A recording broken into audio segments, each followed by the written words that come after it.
In Iraq, 3 more protesters have been killed today as demonstrators continue their campaign for new elections and an end to corruption. Most of the protesters are young Iraqis who want an end to American and Iranian interference in the country. More than 500 people have been killed by security forces and pro-Iranian militia during months of demonstrations. Our Middle East correspondent Quentin Somerville and cameraman Nick Millard have spent the past few days following the protesters in Baghdad. Iraq is both a country in gridlock and coming apart at the seams. For months, young Iraqis have been on the streets, intent on sweeping away the old guard. They say their government isn't listening, so these young Iraqis are piling on the pressure here in Baghdad and in cities across Iraq. They say their demands won't be forgotten and their protests won't end. They've already brought down the last government, but it's not enough. In a country of fierce division, they've emerged united. Sunni, Shia, Christian, rich and poor. We want a life like the life others have in Europe, America and elsewhere. We want politicians who are of the people, not men who are supported by Iran, Saudi or the United States. But old Iraq hasn't vanished.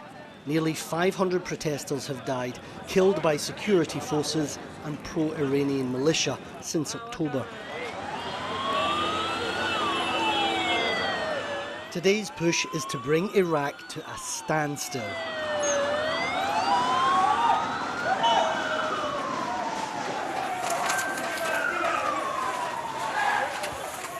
They want a new Prime Minister and fresh elections, and they might just get their way, but not without a fight. After a long standoff, the security forces are now coming down the off-ramps. It looks like they're just using tear gas for now. They're also sick of Iran and the United States fighting their battles on Iraqi soil.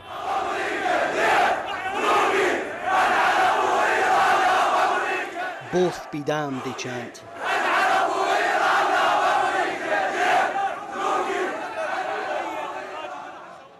Three more young protesters were killed today.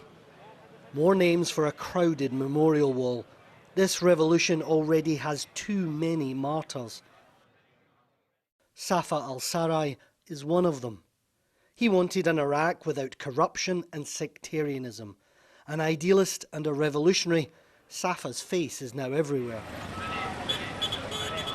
He was shot on this bridge, unarmed, his brother says, and clutching only the Iraqi flag. Safa was a painter, a poet.